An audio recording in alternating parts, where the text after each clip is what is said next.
ایک نوجوان کہتا ہے کہ میرا کسی بات پر میرے والد صاحب سے ایسا اختلاف ہو گیا کہ ہماری آوازیں اونچی ہو گئی۔ میرے ہاتھ میں کچھ درسی کاغذات تھے جو میں نے غصے سے میز پر نیچے پٹکے اور دھڑام سے دروازہ بند کرتے ہوئے اپنے کمرے میں بستر پر گر کر ہونے والی بحث پر ایسا دماغ الجھایا کہ نیند بھی اڑ گئی۔ صبح یونیورسٹی گیا تو بھی ذہن کل کے واقعے میں اٹکا رہا۔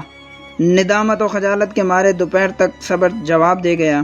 جیب سے موبائل نکالا اور ابا جی کو یوں میسج کیا کہ میں نے کہاوت سن رکھی ہے، پاؤں کا تلوا پاؤں کے اوپری حصے سے زیادہ نرم ہوتا ہے۔ گھر آ رہا ہوں، قدم بوسی کرنے دیجیے گا تاکہ کہاوت کی تصدیق ہو سکے۔ میں جب گھر پہنچا تو ابا جی صحن ہی میں کھڑے تھے۔ اپنی نمناک آنکھوں سے مجھے گلے لگایا اور کہا، قدم بوسی کی تو میں تم کو اجازت نہیں دیتا، تاہم کہاوت بالکل سچی ہے، کیونکہ جب تم چھوٹے سے تھے تو میں خود تمہارے قدم چوما کرتا تھا، تو مجھے پاؤں کے تلوے اوپر والے حصے سے زیادہ ہی نرم لگتے تھے۔ یہ سن کر رونے کی باری اب میری تھی۔